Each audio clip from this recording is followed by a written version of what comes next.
besoin de toi, maître. Heureuse est la mère qui t'a porté et allaitée. Heureux plutôt ceux qui écoutent la parole de Dieu et qui l'observent.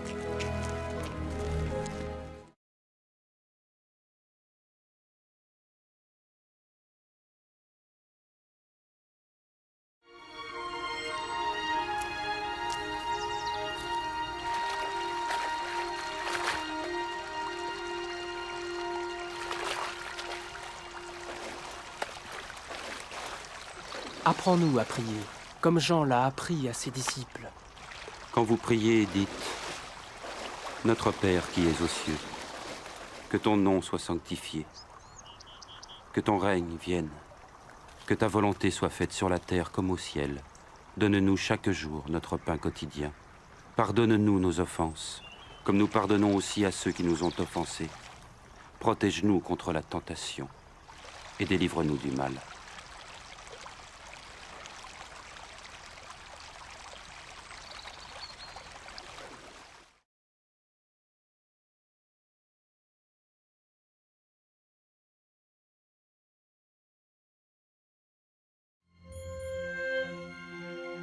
Dans les Saintes Écritures, Dieu déclare que le Messie viendrait pour être le sauveur du monde. La vie de Jésus prouve qu'il est bien celui dont les prophètes avaient parlé. Ésaïe a prophétisé que la Vierge deviendrait enceinte et qu'elle enfanterait un fils.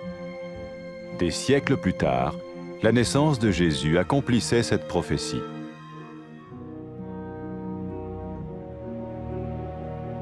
Les Saintes Écritures déclaraient que le saint à naître serait appelé le Fils de Dieu. Cela signifiait que Jésus serait le Fils de Dieu au sens spirituel et non au sens physique. Nous le voyons par sa manière de vivre. Il a guéri des malades, il a pardonné leurs péchés, les a ramenés à Dieu et leur a promis une place dans le royaume éternel de Dieu. Il s'est offert lui-même en sacrifice pour le péché à leur place. Puis il est revenu à la vie, victorieux sur la mort selon le plan de Dieu. Jésus a dit « Personne ne me prend la vie, mais je la donne de ma propre volonté. » La vie de Jésus n'a pas seulement accompli les écrits des prophètes, mais elle a aussi confirmé la vérité de la sainte parole de Dieu. Les prophètes avaient écrit « Ta parole, ô mon Dieu, est parfaite, elle dure à toujours. » Jésus lui-même a dit « Le ciel et la terre disparaîtront, tandis que mes paroles ne disparaîtront jamais. » Jésus est venu pour nous donner la vie dans toute sa plénitude. Et quand l'homme a désobéi à Dieu dans le jardin d'Éden, il a choisi sa propre voie et ses actions l'ont séparé du Créateur.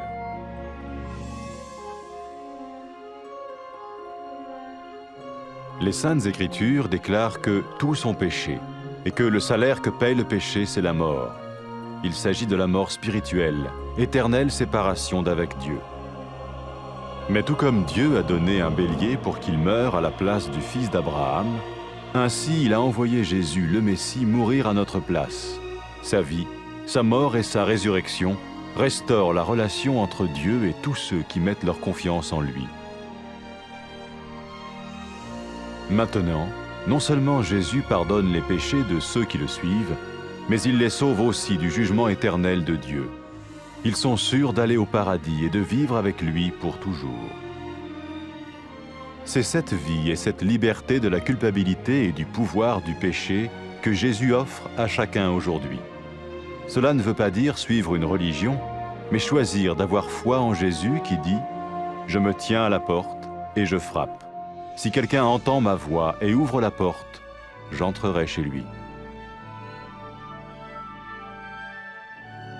Cela veut dire se tourner vers Dieu et croire que Jésus vient dans nos vies pardonner nos péchés et nous rendre tels qu'il veut que nous soyons. Il ne suffit pas d'approuver intellectuellement ce qu'il dit, ni de vivre une expérience émotionnelle.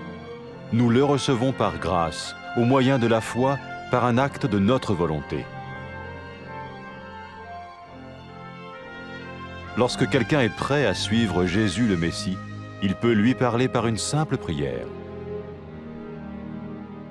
Peut-être êtes-vous prêt maintenant à ouvrir votre vie à Dieu. Si oui, vous pouvez vous joindre à la prière suivante, silencieusement. dans votre cœur. Seigneur Jésus, j'ai besoin de toi. Merci d'être mort sur la croix pour mes péchés.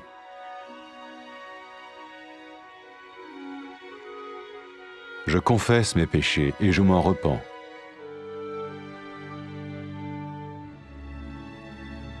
Je t'ouvre la porte de ma vie et je te reçois comme mon Sauveur et Seigneur.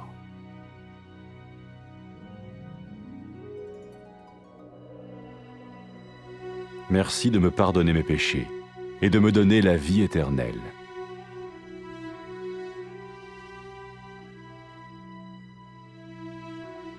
Fais de moi le genre de personne que tu veux que je sois. Maintenant que je deviens l'un de ceux qui te suivent. Amen.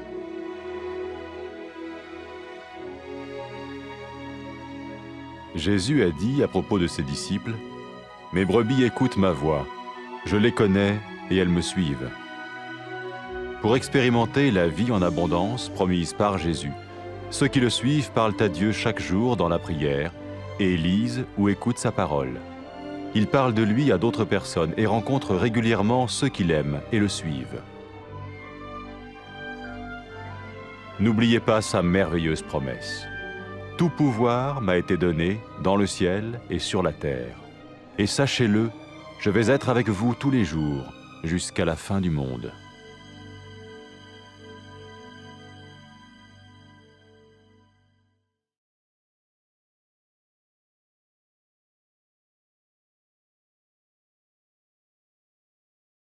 Uhitaji, Bwana. Heri mwanamke aliyekuzaa na kukunyonyesha. Wanaheri wale walisikia neno la Mungu na kulishika.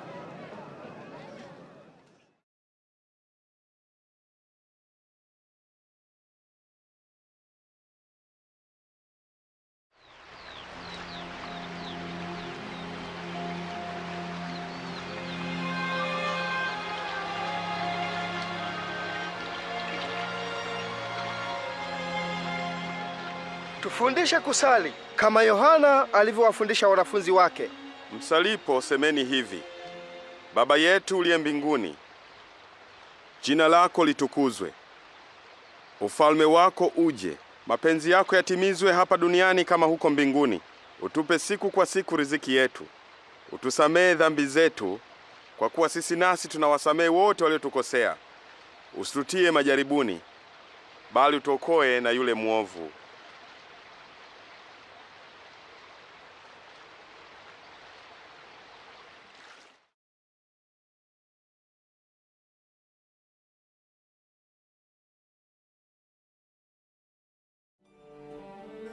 Zamani manabii waliandika katika maandiko kwamba Mungu angemtuma Masihi kuokoa wenye dhambi na kuwapatanisha naye. Maisha ya Yesu yanaonyesha wazi kwamba hakika huyu ndiye Mwokozi ambaye Mungu aliahidi kumtuma ulimwenguni.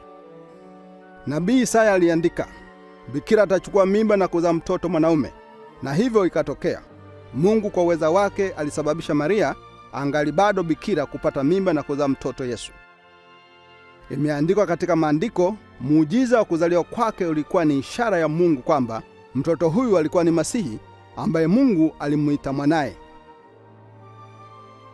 Watu walipomwona Yesu waliona asili na uweza wa Mungu. Aliponya watu na kuwasamehe dhambi zao na kuwaahidi mahali katika ufalme wake. Yesu alitoa maisha yake na kupata mateso kwa ajili ya watu wote. Kisha alifufuka, akionyesha kwamba uwezo wake ni mkubwa kuliko uwezo wa mauti. Yesu Masihi alisema, nina uwezo wa kuutoa uhai wangu na uwezo wa kuutoa tena. Maisha ya Yesu yalikuwa kama manabii walivyoandika kwamba Masihi angekuwa. Kweli, Yesu ni neno la Mungu. Katika Yesu Mungu anajionyesha mwenyewe kwa watu wa ulimwengu huu. Yesu Masihi alisema, mbingu na dunia vitapita, lakini maneno yangu hayatapita kamwe. Hapo mwanzo Mungu aliumba mwanaume na mwanamke ili kwamba wangeishi na furaha kwake, lakini hawakumwamini Mungu na kutii amri zake. Kitendo hiki cha aibu kiliwatenganisha wao na Mungu.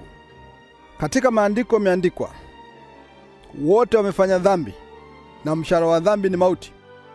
Watu waliofanya dhambi hawawezi kuishi katika uhusiano pamoja na Mungu.